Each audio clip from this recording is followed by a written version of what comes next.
भारत के क्रिकेट प्रेमियों के लिए कल का दिन काफ़ी बड़ा रहने वाला है। वैसे तो संडे है, लेकिन कल दो दो मुकाबले शुरू होने जा रहे हैं। एक तो भारत श्रीलंका में एसएससी ग्राउंड पे अपना दूसरा टेस्ट मैच खेलेगा। भारत पहले ही इस सीरीज में 1-0 से आगे है और इस मैच को जीतना भारत के लिए इसलिए ज़रूरी है क्योंकि उसको WTC के फाइनल में पहुंचना है। अब कुछ हमारे पास 7 मैच और बाकी है, हमें सातों सात जीतना है। वैसे मैंने जो पहले टेस्ट का रिव्यू था उसमें भी कहा था कि मुश्किल है, नामुमकिन नहीं है, हम ऐसा बोलते हैं, पर इस बार ही लग रहा है कि ये मुमकिन नहीं है। वैसे जिस तरीके से आज बांग्लादेश खेला है ऑस्ट्रेलिया के सामने, तो अगर वहाँ कुछ हो जाए और ऑस्ट्रेलिया फिर साउथ अफ्रीका जाएगा, वहाँ पे भी 3 टेस्ट मैच खेलने वाला है, वहाँ पे कुछ ऐसा रिजल्ट आए तो भारत के लिए ये अच्छा रहेगा। तो बात ये है कि भारत को न सिर्फ अपने मैचेस जीतना है, लेकिन अब वो जब वर्ल्ड कप में पाकिस्तान की हालत होती थी ना कि भाई दूसरे ये करे, ये करे, बारिश हो जाए, टाई हो जाए तो हम सेमीफाइनल में आएंगे। तो WTC के फाइनल के लिए भारत के लिए सिर्फ अपने मैच जीतना ही ज़रूरी नहीं है, लेकिन दूसरे ऊपर की जो टीम है उनके ऊपर वो भी हारे या ड्रॉ हो जाए या कुछ भी हो तो उनका चांस इसमें बढ़ सकता है। वैसे एसएससी जो ग्राउंड है सिंहाली स्पोर्ट्स क्लब, उसका जो हिस्ट्री है वो ये बोलता है कि सुबह जब पहली सुबह होती है तब फास्ट बॉलरों को अच्छा खासा स्विंग मिलता है।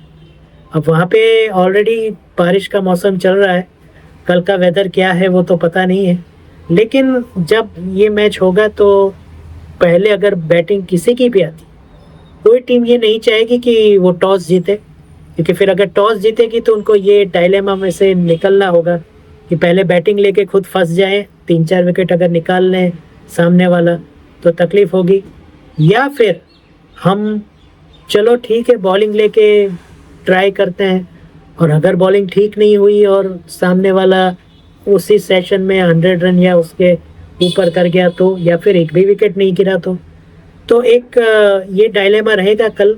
लेकिन मुझे लगता है जिस तरीके से भारत ने पहला टेस्ट मैच खेला है उसका हाथ ऊपर है और ये टेस्ट मैच भी भारत अच्छे से खेलेगा और जीतेगा। बाकी हम लोग अपडेट तो हर रोज़ लेते रहेंगे। दूसरा जो मैंने कहा जो अच्छा है वो ये है कि कल से दुलीप ट्रॉफी शुरू हो रही है। सेंट्रल और साउथ जोन जो लास्ट ईयर विनर और रनर्स अप थे तो उनको डायरेक्ट सेमीफाइनल में जगह मिल गई है, लेकिन जो बाकी के जोन हैं, जो वेस्ट जोन है, नॉर्थ जोन है, ईस्ट जोन है और साउथ ईस्ट जोन है, ये सब क्वार्टर फाइनल खेलेंगे और ये सारे जो बेंगलुरु में BCCI का सेंट्रल ऑफ एक्सेलेंस है वहीं पे उसके 2-3 जो ग्राउंड है वहाँ पे ही ये पूरी दुलीप ट्रॉफी खेली जाएगी। दुलीप ट्रॉफी को वैसे भारत की क्रिकेट सीजन का ओपनर बताया जाता है, तो कल से भारत की जो डोमेस्टिक सीज़न है वो ऑफिशियली अब शुरू होगी और देखने लायक ये होगा कि अब इसके बाद ईरानी ट्रॉफी में क्या होगा और फिर रणजी ट्रॉफी 2 हिस्सों में भी खेली जाएगी। तो कल से दुलीप ट्रॉफी हो रही है, आप किस टीम को सपोर्ट कर रहे हैं वो कमेंट में पक्का बताइए। आज मैंने एक शॉट तो बना ही ली है, पर ऑस्ट्रेलिया और बांग्लादेश का मैच काफ़ी अच्छी तरीके से हो रहा है। वैसे आज पूरे दिन में 18 विकेट गिर गए, लेकिन वो पूरा दोनों टीमों की अच्छी बॉलिंग और बैटरों की खराब बैटिंग के कारण ही हुआ है। तो देखते हैं कल वहाँ पे क्या होगा। कल बहुत ही इंटरेस्टिंग डे है। अगर ऑस्ट्रेलिया 50 या 60 रन की लीड ले लेती है तो बांग्लादेश के लिए फिर और तकलीफ होगी, क्योंकि फिर 160 रन पार करके फिर ऑस्ट्रेलिया को उनको टारगेट देना है। तो एकदम इंटरेस्टिंग है क्या होगा। अब बात करते हैं हमारा जो आज का मेन सब्जेक्ट है उसके ऊपर कि पाकिस्तान और इंग्लैंड की सीरीज़ का कल जो टेस्ट मैच ख़त्म हुआ, इंग्लैंड का मीडिया बोल रहा था कि ये सबसे ख़राब पाकिस्तानी टीम है। तो क्या ये ऐसा है?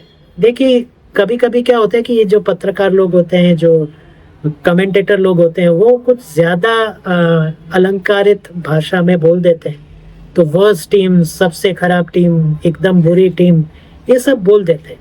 अब एकदम बुरी टीम शुरुआत तो ऐसी की है पाकिस्तान ने, क्योंकि पूरा आधा दिन, दूसरा दिन जो आधा गया वो तो बारिश में बंद हो गया, लेकिन फिर भी टेस्ट में तीसरे दिन टी के बाद खत्म हो गया।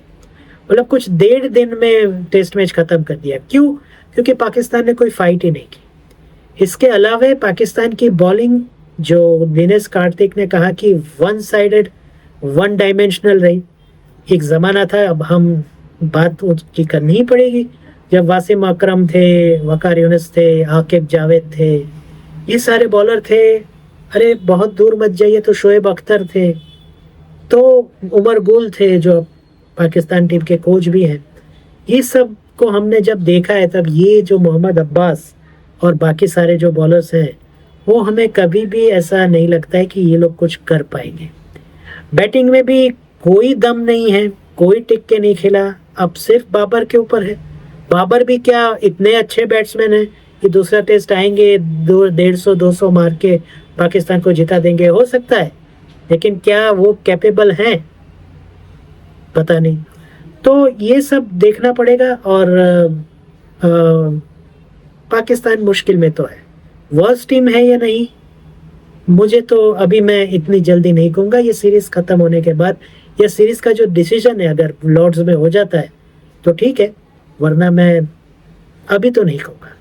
बाकी पूरे पाकिस्तान से रिजवान हटाओ, पाकिस्तान का क्रिकेट बचाओ, वो सब शुरू हो गया है। क्योंकि रिजवान एक ऐसे तो खिलाड़ी है नहीं कि जिन्होंने काफ़ी बहुत कुछ अच्छा कर दिया हो पाकिस्तान के लिए और अभी कोई ख़राब पीरियड चल रहा हो, ऐसा तो है नहीं। पाकिस्तान के जितने भी यूट्यूबर्स हैं या पत्रकार हैं, वो सारे अपने अपने कार्यक्रमों में ये बोलते रहते हैं कि भाई इसको हटाओ। वो भी आज नहीं, सालों से। मेरे ख्याल से जो 2013 में यहाँ पे वर्ल्ड कप हुआ था इंडिया में, उसके बाद से बोल रहे हैं कि भाई इसको हटाओ, ये किसी काम का नहीं है। लेकिन फिर भी इसको रिपीट किया जा रहा है। तो क्या पाकिस्तान के पास कोई और है नहीं विकेट कीपर? रिजवान को हटाने के पीछे उनका जो प्रेजेंस ऑफ माइंड का जो प्रॉब्लम है वो भी है। अभी जो टेस्ट मैच खत्म हुआ, उसमें जब बैटर ने स्वीप किया तो उसके बैक ऑफ द बैट से गेंद उछली, एक कैच था, लेकिन रिजवान बिजी थे अपील करने, तो कैच चला गया। हैरी ब्रुक थे।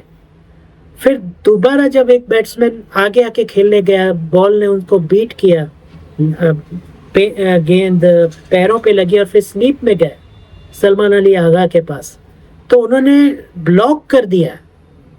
अगर सलमान अली आगा का थ्रो स्टंप्स में लग जाता तो बैटर आउट हो सकता था, लेकिन रिजवान अपील में इतने बिजी रह गए कि उन्होंने ब्लॉक कर दिया।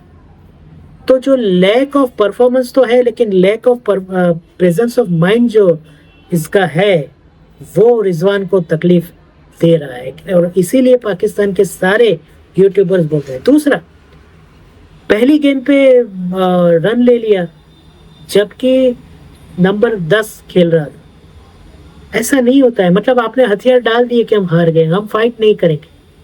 तो ये सब है। अब उनकी जगह पे गाजी गौरी को लेके गए, उनको ले सकते हैं। मेरे पास उनका रिकॉर्ड है। तो उन्होंने 26 मैचों में फर्स्ट क्लास, 46 इनिंग्स में 5 टाइम्स नॉट आउट रहे हैं, 1692 रन्स किए हैं, 138 उनका हाईएस्ट है, 41.26 का एवरेज, वो काफ़ी अच्छा है। और उन्होंने कुछ 3 सेंचुरीज, 10 50s बनाए हैं, और 64 कैच और 10 स्टंपिंग किए। तो अच्छे खासे विकेट कीपर लग रहे हैं। ऑस्ट्रेलिया के सामने 4 वनडे भी खेले हैं, तो उनको ट्राई करना चाहिए अब 2 टेस्ट मैच में, और उनको लॉन्ग रोप देना चाहिए। ऐसा नहीं कि 2 मैच में फेल हो गए तो बस जाओ, बाय बाय, टाटा। तो ये बात है। तो अब देखिए क्या होता है आगे रिजवान के साथ। तो ये था आज का वीडियो। कैसा लगा वो कमेंट में पक्का बताइए। चैनल को सब्सक्राइब करिए, और अगर ज़्यादा अच्छा लगा हो तो सबके साथ शेयर कीजिए। Bye bye.